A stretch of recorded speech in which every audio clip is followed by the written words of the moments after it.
मेरा बच्चों क्वेश्चन है कि सबसे छोटा अभाज्य संख्या क्या है।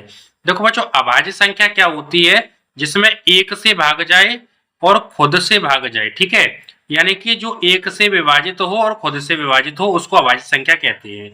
तो सबसे छोटा अभाज्य संख्या, तो अभाज्य संख्या कौन सी होती है? 2, 3, 5, 7, 11, ये अभाज्य संख्याएं हैं। तो सबसे छोटा पूछा है, सबसे छोटा इसमें कौन सा है बच्चों? 2। तो ऑप्शन सी इसका सही उत्तर है। ठीक है बच्चों, अगला क्वेश्चन है निम्नलिखित में से कौन सी अभाज्य संख्या है? तो बच्चों 97 जो है अभाज्य संख्या है। 91, 93 और 95 इन तीनों में भाग चला जाता है अन्य संख्याओं से, लेकिन 97 में भाग नहीं जाता। 97 में या तो 97 से भाग जाता है या फिर 1 से भाग जाता है। तो इसलिए निम्नलिखित में से 97 जो है बच्चों अभाज्य संख्या, इन चारों में से 97 अभाज्य संख्या है। अगला प्रश्न है 1 से 25 तक संख्याओं का योगफल क्या होगा? देखो बच्चों, 1 से 25 तक की संख्याओं का योगफल पूछे तो ऐसे प्रश्न में क्या करेंगे बच्चों, जो संख्या है 25 तक, तो आपको क्या करना, 25 तक लिख रहा है ना, तो 25 लिखो और एक अंक जोड़ के 25 में एक जोड़ेंगे कितना? 26।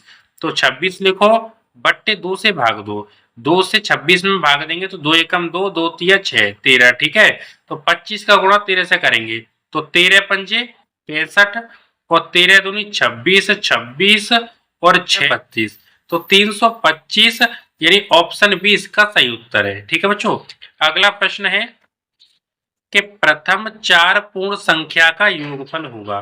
देखो, पूर्ण संख्या किसे कहते हैं? पूर्ण संख्या से पहले समझो आप प्राकृतिक संख्या। क्या समझो बेटा? प्राकृतिक संख्या समझो।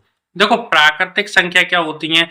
जिनको गिना जा सके, कोई भी चीज है उसको गिनते हैं तो क्या करते हैं, यानी कि जिनको गिना जा सके। ठीक है, तो देखो प्राकृतिक संख्या क्या होती है? जिनको गिना जा सके, जैसे 1, 2, 3, 4, यानी जिनसे गिनती की जाती है वे संख्याएं प्राकृतिक होती हैं। ठीक है, ये इस तरह से अनंत तक।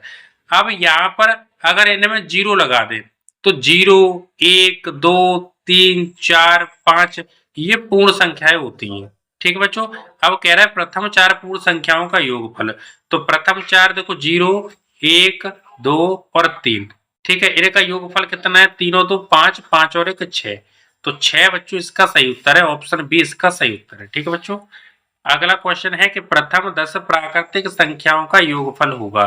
प्रथम 10 प्राकृतिक संख्याओं का, तो देखो प्राकृतिक संख्या क्या होती है? जो जिनसे गिनती होती है, जिनसे गणना की जाती है, वो प्राकृतिक संख्या होती है। ठीक है बच्चों, यानी जिनसे गणना की जाती है वो प्राकृतिक संख्या होती है, उन्हें प्राकृतिक संख्या कहते हैं। अब यहाँ पे प्रथम 10 प्राकृतिक संख्या का योगफल पूछ रहा है, तो फॉर्मूला क्या लगा देंगे? सीधा सा है, 10 पूछ रहा है तो 10 में 1 जोड़ेंगे 11 बट्टे 2 से भाग देंगे। तो देखो 2 से भाग देंगे, 10 में 2 पंजे 10 5 बार, और 11 का 5 से गुणा कर देंगे तो 11 पंजे 55, यानी कि 55 इसका सही उत्तर है। तो ऑप्शन ए इसका सही उत्तर है। प्यारे बच्चों, अगर वीडियो पसंद आई हो तो लाइक करें, चैनल पर नए हो सब्सक्राइब करें।